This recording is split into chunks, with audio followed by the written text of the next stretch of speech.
You got to have a purpose no matter what you do in life. You got to have a purpose. So that's rule number one. Have a vision. You see, if you don't have a vision of where you go, and if you don't have a goal where you go, you drift around and you never end up anywhere.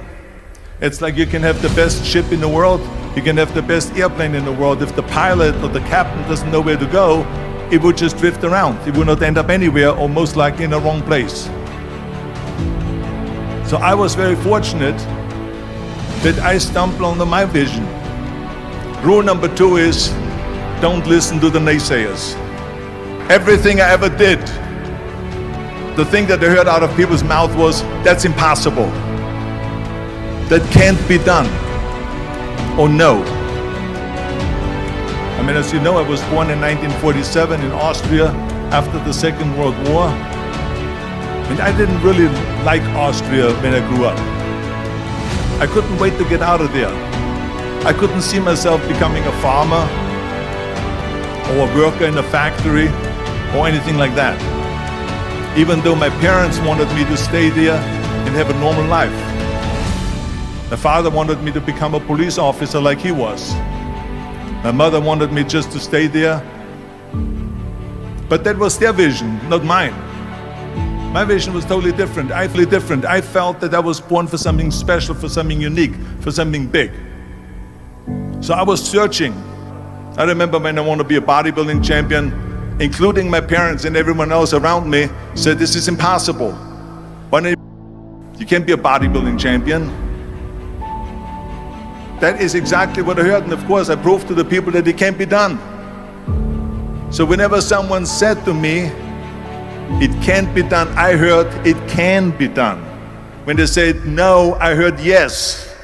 And when they said it's impossible, I heard it is possible. I'm a strong believer of what Nelson Mandela said, that everything is always impossible until someone does it. Well, I'm going to be the one, I said to myself, I'm going to do it and I'm going to show it to them. Maybe it has never been done before. That's perfectly fine with me. But I'm going to do it. And I did not listen to the naysayers. When I wanted to come to America, when I wanted to go to America, they said it's impossible. There's no money that you have to fly even over there. You have no money when you go over there to live with. It was all no, and it can't be done, it's impossible. And I remember then the same thing happened also when I went into show business. As a studio executive, I say, I want to get into movies. I want to be a leading man. He started laughing. So they all say it's impossible. I said, why is it impossible? He says, because look at how big you are. You weigh 250 pounds. And then they told me, he says, and your accent, even if you reduce all your body weight and everything and have a normal body, your accent. I said, your accent, I mean, it will go give people a goosebumps with the German accent. It will get people the creeps. They will get scared. He says, no one in Hollywood ever has become a leading man that had an accent. This is the kind of stuff that I heard. They said, no, you see, it's impossible. This is the kind of thing that I heard. Imagine, you go from studio executive to studio executive, from agent to agent, from manager to manager, and they all said exactly the same thing. Because I believed that I can be a leading man. I said, there's enough room on that ladder that I can fit up there. And of course I went to college to study English. I studied voice, accent removal, acting classes, and all of this stuff, all day long. I worked and I worked and I worked. And within a short period of time, I made one movie called Hercules in New York, which of course went right into the toilet. It didn't discourage me. I still had the same vision. And then all of a sudden I did Streets of San Francisco. I did Stay Hungry and Pumping Iron and The Villain. And then all of a sudden I was asked by Dino De Laurentiis and the Universal Studio, the biggest studio, to star in Conan the Barbarian. And after I did Conan the Barbarian, the director at the press conference said to the press, the director was John Milius. He said to the press, if we wouldn't have had Arnold, we would have had to build one. The very body that they said can never be sold because the time is wrong. A few years later, I'm doing Conan the Barbarian, and it was the #1 hit at the box office when it came out in the summer of '82.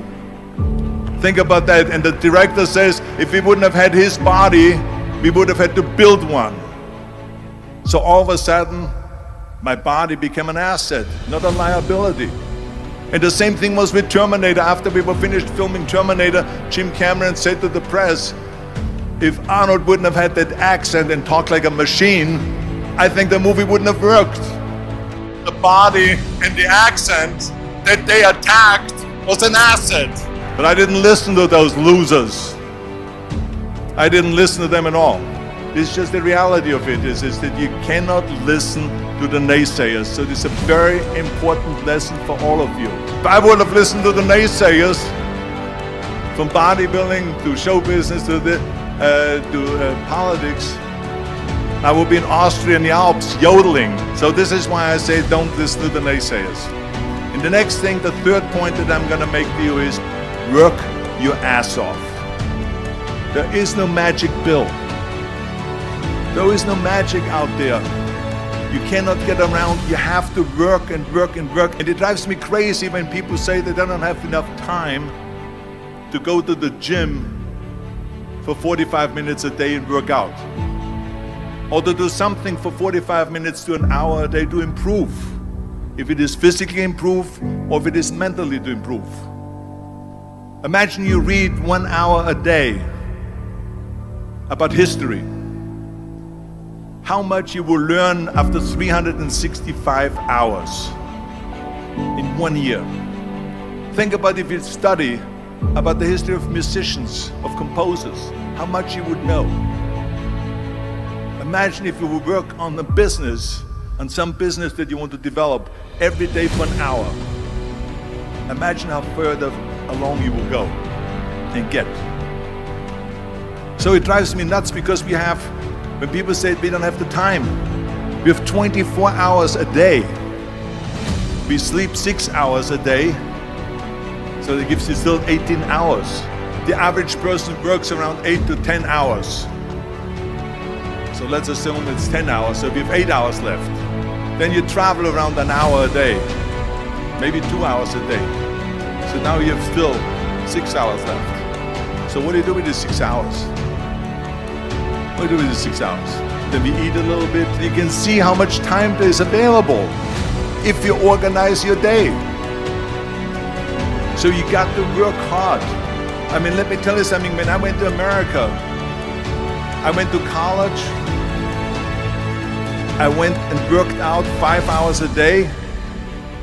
And I was working on construction. Because in those days in bodybuilding, there was no money. I didn't have the money for food supplements or anything. So I had to go to work. So I worked on construction. I went to college. I worked out in the gym, and at night from 8 o'clock at night to 12 midnight, I went to acting class 4 times a week. So I did all of that. There was not one single minute that I wasted. I became very friendly with Muhammad Ali in the 70s. Muhammad Ali worked his butt off, and I saw it firsthand. And I remember that there was a sports writer that was there in the gym when he was working out and he was doing sit-ups. And they asked him, how many sit-ups do you do? And he said, I don't start counting until it hurts. Now think about that.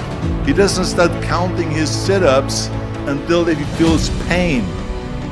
That's when he starts counting. That is working hard. And so you can't get around the hard work. It doesn't matter who it is. As a matter of fact, I believe what Ted Turner said, work like hell and advertise. You get it?